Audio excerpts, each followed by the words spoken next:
Şu Allah tebarek ve teala bizi şu dünyada imtihan için yarattır. Şu imtihanı da Müslüman doğun bizim ömrümüzde iki tane zahmet var.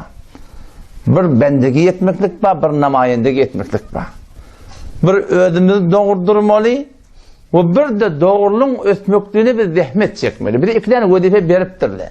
O Türkmen diyor ki öden kavgazan bana halkman işin olmadan bir %100 Kur'an'a terse, %181 Kur'an'a terse. Öden kavga olmalı, kavluğa zahmet çekmeli. Ne kadar ki sen marakim elinden geliyor, malından, canından, dilinden, her bir adamdan kavlun ötmekliğinin içinden gerek, zahmet çekmek gerek. Hazreti Ebu Hureyre radıyallahu anhu ayet semi'tu Resulullah sallallahu aleyhi ve sellem Peygamber Hudasan'ı eşittim beni. Metelul mucahidi fi sebilillah. Allah'ın yoluna zahmet çeken adam misalidir. Peygamberimiz şun sogabını düşündürecek oluyor da. Bir adam ki Allah'ın yoluna zahmet çekiyor. Öğüdü kavi, öğüdü namazı, öğüdü namaz cemaati, öğüdü dehreti, öğüdü hecabı, öğüdü sünneti, öğüdü şeriatı, öğüdü gayim. Yine de şu Allah Teala'nın Kur'an'ına aydan hükmüne var ki kunu ensarallah, ey bendelem iman eden adamlar Allah'ın dininin kömekçisi olun deyiptir. Şu kömekçi olmaklıktan çürüyüp ala dedip zahmet çekip veren adamın sogabını düşündürecek oluyor Peygamberimiz. Ne kadar sogabı var? Biri öğüdü kavda. Öğüdü kavlıktan başka bir cüdayagane halkın kavga olmakla zahmet çekmeklik var. Şuna deyiptir. Vallahu a'lemu bime yücahidu fi sebili. Allah biliyor kim Allah'ın ona zahmet çekiyor deyiptir.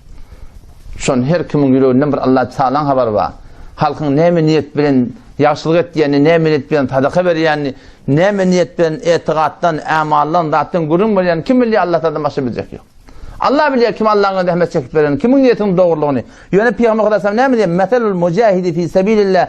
Allah'ın yoluna rahmet çeken adamın sogavi kemetelis saim deyiptir. Hemişe arada, ömür sayı, el-kaim, hemişe namazda.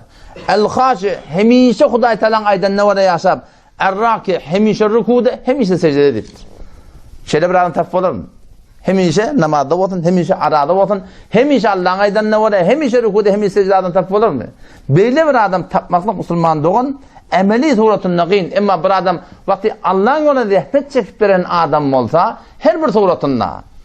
Yani Allah'ın yoluna zahmet çekmeliğine fakat yani gurrun vermek değil. Belki hayırlı bir muratta, öz kanavadanda, öz daşta olanında kavluğun, şeriatın ötmekliğini alet ettiği şol adam hem şeyde bir sogaba şamil olacak Müslüman doğun.